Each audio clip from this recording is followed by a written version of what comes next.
your energy, Southern Arizona. Good evening to you.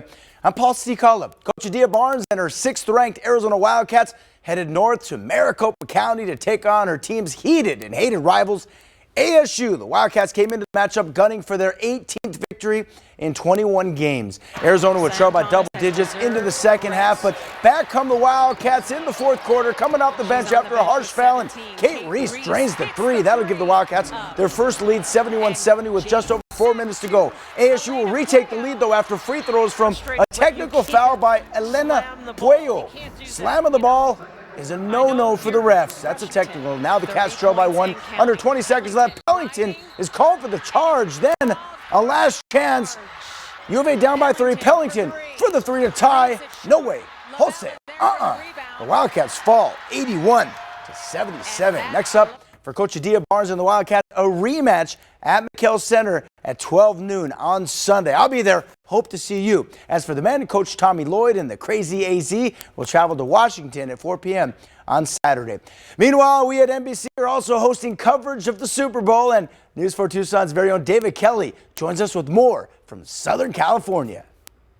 Hey, thanks, Paul. Things winding down here on Radio Row. You know, no one in Tucson knows this Super Bowl game more than Glenn Parker. He played in 5 of them, 4 with the Bills, 1 with the Giants, and he reminisced with me this week about that road down Super Bowl lane that began over 30 years ago.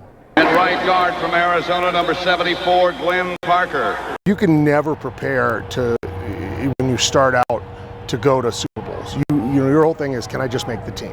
What do you remember about those Super Bowl weeks and the preparation that it took? You try to keep your schedule as consistent as possible. And, you know, nobody wants to take advice from me on Super Bowls. I lost 5 of them. But avoid public places if you can. Don't go out. What was Jim Kelly, the leader, like?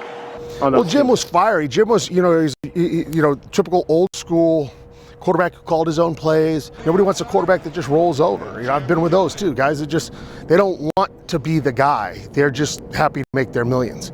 Jim wanted to be the guy. How does Glenn Parker now watch the Super Bowl?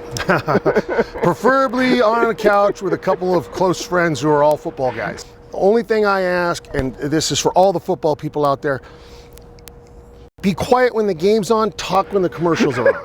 It's always the opposite. It's a football game. Can we watch the football game? And who wins on Sunday? Choo, that's a good one. Well, all right. They're totally evenly matched. It's a 3-point game. Rams are going to win this thing. If there's a turnover, if it goes the Rams' way, it's a 10-point win. If it goes Cincinnati's way, they win it. But if it's mistake-free, it's probably a 3-point win for the Rams. And when I asked Parker about his legendary Wildcats coach, Dick told me the quote that he used, coach them hard, love them harder. Here at Super Bowl 56 in Los Angeles, I'm David Kelly, News 4. Tucson.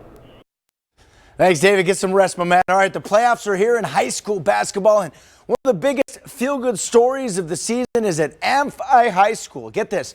Until this year, the Amphi girls basketball team had 21 consecutive losing seasons, but this year, Coach Tom Dennehy and the Panthers have busted out with a 20-win season and a 4A Gila Region Championship. Still standing in the Panthers' way, Coach Ismael Galindo and a Pueblo team that's been a playoff mainstay.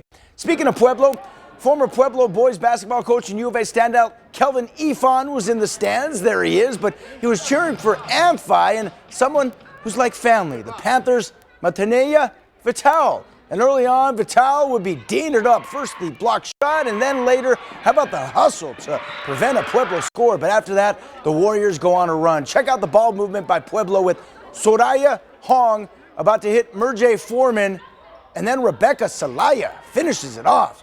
And after that, Foreman is making it happen, Captain.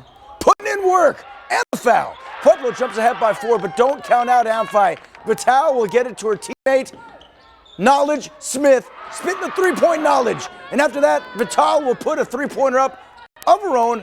And that is good, my friends, but in the end, Amphi falls 54-48. Still, props to Amphi for such a magical turnaround season. We'll have more on that tomorrow on News 4 Tucson at 4 and 5 p.m. Also, don't forget the 9th-ranked Arizona softball team will host number 2 Alabama on Saturday at 6 p.m. It all goes down at the Candrea Classic. Meanwhile, Arizona got its second tune-up game against Southern Utah tonight. 2 runners were on for Allie Skaggs, and bye-bye, that's a home run. Arizona leads 11-0. Arizona wins 15-zip. We'll be right back.